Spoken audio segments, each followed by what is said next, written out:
Hai, Assalamualaikum warahmatullahi wabarakatuh. Perkenalkan, saya Dinda Novitasari. Kali ini saya ingin memberikan penjelasan mengenai uji kualitas berkas radiasi pesawat Sinar X. Stay tune ya. Pada slide pertama, ada beberapa poin yang akan dijelaskan pada video kali ini. Yang pertama adalah latar belakang, yang kedua metodologi, yang ketiga pembahasan, dan yang keempat kesimpulan. Yang pertama adalah latar belakang. Terdapat penjelasan mengenai pesawat Sinar X. Pesawat Sinar X menghasilkan spektrum kontinu dengan rentang energi dari 0 sampai nilai maksimum yang ditentukan oleh tegangan kerja yang dipilih. Daya tembus Sinar X ditunjukkan dengan nilai energi efektif berkas Sinar X itu sendiri.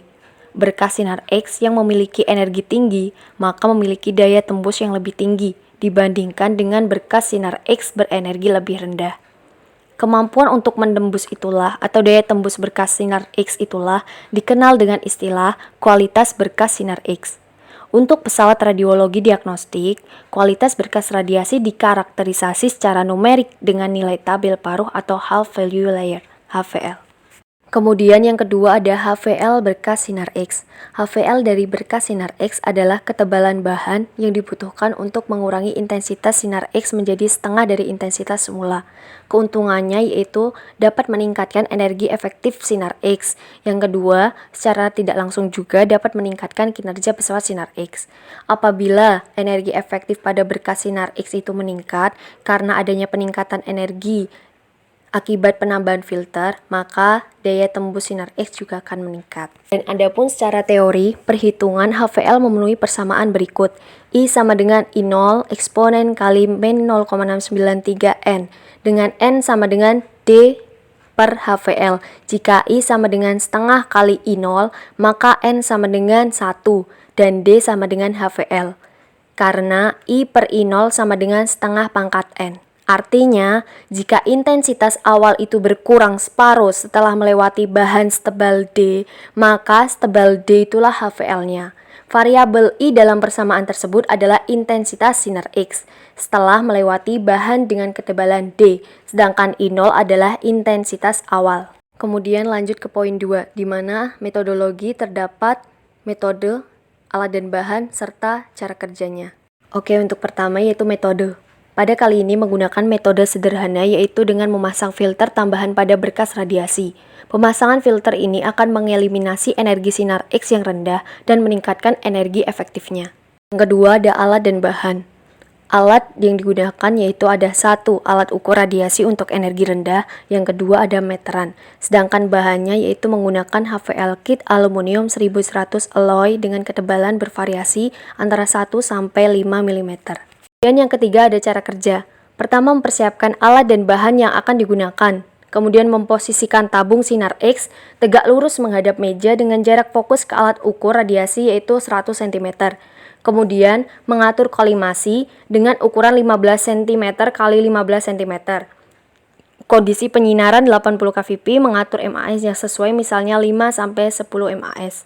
Kemudian melakukan penyinaran tanpa ada aluminium di kolimator dan mencatat paparan yang dihasilkan sebagai paparan awal. Setelah itu, memasang aluminium 1 mm di kolimator dengan pita perekat sehingga menutupi arah berkas radiasi. Lalu melakukan penyinaran dan mencatat paparan yang dihasilkan. Setelah itu, menambahkan ketebalan aluminium yang terpasang, kemudian lakukan penyinaran kembali sehingga paparan yang dihasilkan sudah mencapai setengah dari paparan awal. Dan langkah yang terakhir yaitu membuat grafik logaritmik antara fraksi atenuasi atau paparan pada ketebalan X mm aluminium dibagi dengan paparan pada ketebalan 0. Dengan ketebalan aluminium, cari nilai HVL dari nilai setengah fraksi atenuasi awal. Untuk poin ketiga, yaitu ada pembahasan. Pada gambar 1B, dapat diketahui bahwa ada 3 kurva.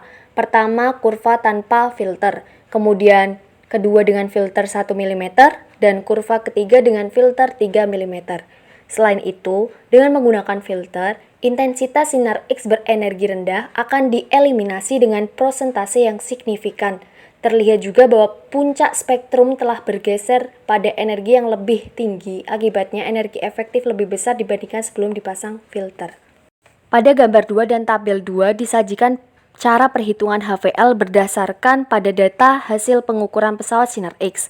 Nilai HVL dapat diperoleh dengan menentukan posisi fraksi atenuasi 0,5 atau 50% dari fraksi atenuasi awal pada sumbu X. Kemudian menarik garis lurus ke kurva untuk mendapatkan nilai HVL pada sumbu Y atau dengan menggunakan persamaan yang diperoleh yaitu sebesar Y sama dengan min 2,32 ln X ditambah 0,140. Persamaan yang digunakan adalah logaritmik. Kemudian untuk poin terakhir yaitu kesimpulan. Sesuai dengan persamaan tersebut, maka nilai HVL dapat diketahui sebesar 1,75 mm aluminium. Bila dibandingkan dengan standar HVL minimum untuk 80 kVp yaitu 2,3 mm aluminium, maka nilai HVL tersebut belum memenuhi persyaratan kualitas radiasi minimum. Mengapa? Karena terdapat salah satu faktor yang menentukan kinerja pesawat Sinar X yaitu kualitas berkas radiasi yang kurang memenuhi persyaratan minimum. Dan disarankan untuk segera memberikan tambahan filter atau edge filter. Ketebalan filter tambahan dapat diketahui dengan menambahkan mulai dari 0,5 mm aluminium, kemudian diukur kualitas radiasinya. Apabila nih masih kurang maka ditambah lagi ketebalannya sehingga diperoleh ketebalan filter tertentu dengan diperoleh kualitas radiasi yang sesuai dengan persyaratan internasional. Apabila filter tidak ditambahkan, maka diperkirakan jika pesawat itu tidak memenuhi standar HVL minimum, cenderung akan memiliki kebocoran tabung yang tinggi dan itu akan membahayakan.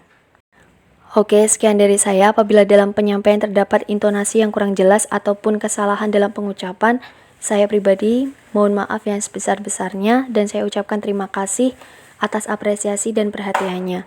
Wabillahi taufik wal hidayah. Wassalamualaikum warahmatullahi wabarakatuh.